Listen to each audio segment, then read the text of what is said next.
काम को आप कर सकते हैं, 9 नारियल जटा वाले लाइए, उसकी जटाओं को बिल्कुल खोल दीजिएगा, अंदर से वो चिकना सा निकलेगा बिल्कुल, जिसमें 2 आंखें बनी होगी, नाक और मुंह जैसा भी बन रहा होगा, उसको मत फोड़ देना, उसके अंदर वो वाला लेना जिसमें अंदर से पानी बजे।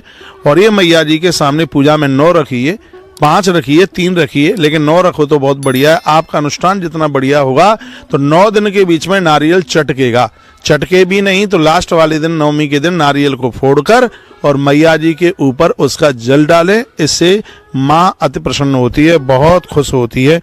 तो नित्यम भूमौ च शयनम कुमारी नाम च पूजनम, पूरे अनुष्ठान में भूमि में सोना और बेटियों का पूजन करना, अखंड दिया जलाना, घट स्थापित करना, दुर्गा सप्तशती का पाठ करना, कन्या का पूजन करना, इसको बहुत ज्यादा विशेष माना गया। यदि हो सके तो जमीन में सोइए, बिल्कुल धरती में सोइए। मैं तो श्लोक पढ़ करके बात कर रहा हूं आपसे, इसमें स्पष्ट लिखा गया है, कहा गया नित्यम भूमौ च शयनम कुमारी नाम च पूजनम वस्त्रालंकारड़ई दिव्यई भोजनिश्च सुधामयी।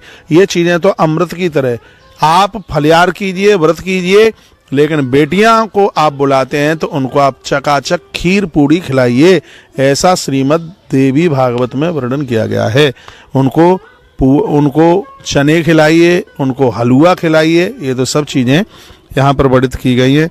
तो ये इस तरीके से करें, धरती पर सोएं, रात को जमीन में सोएं, और फलियार भी लेते हैं तो एक बार फलियार लेकर के यह व्रत करें तो इसकी बहुत ज़्यादा महिमा है। दूध फल लेकर के करें, नहीं तो बहुत लोग तो आधा किलो कूटू खा जाते हैं, सिंघाड़ा खा जाते हैं, और पता नहीं पूरा दिन नांदिया की तरह मुंह उनका चलता ही रहता है। फिर कहते हैं कि हमने व्रत किया है, भैया पेट फूल रहा है, मटका हो रहा है पेट, और कहते हैं कि हमने किया है व्रत, और खट्टी डकारें ले रहे हैं। कुछ नहीं होता है ऐसे व्रत से।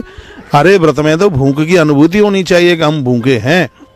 अन्न जितना पेट में होगा तो अन्न में तो दोष हैं, आलस्य आएगा, प्रमाद आएगा। किसी भी व्रत में दिन में आप सो जाते हैं तो आपका व्रत खंडित हो जाता है। किसी भी व्रत में आप किसी को गालियां देते हैं, किसी को झगड़ा करते हैं, तो आपका व्रत बिल्कुल खंडित हो जाता है। अपने आप को संभाल करके रखिए। यदि कोई तुम्हारा अपमान भी कर देता है तो भी आपके अंदर से उसके लिए बद्दुआएं नहीं निकलनी चाहिए। यदि आपके अंदर गुण है तो सामने वाले को अपनी गलती का बिल्कुल एहसास होगा। तो ये नवरात्रा के 9 दिनों में इन तमाम बातों को ध्यान रखा जाता है। इसमें लिखा त्रिकालम पूजनम नित्यम नाना द्रव्य मनोहरई गीत वादिन नित्यश कर्तव्यश महोत्सवा। इसमें तीनों समय पूजा की बात कही गई है। सुबह में भी पूजा, दोपहर में भी पूजा, और संध्या के समय में भी माई की पूजा की बात कही गई है। हमारे बताए गए भगवत नियम के द्वारा, नियम तो हमने क्या बनाया है, ग्रंथों ने बनाया है। यदि इस नियम के साथ में यदि आप नवरात्रा का व्रत करते हैं तो ये नवरात्रा इतना आनंद कर देगी। बेटियां अच्छे घर में पहुंचेंगी, घर में बहुएं बिना लड़ाकू आएंगी, काम धाम मिलेगा, बीमारियां खत्म हो जाएंगी और आप स्वस्थ होकर के जीवन जिएंगे, हमारा विश्वास है। क्योंकि हमने ग्रंथों के माध्यम से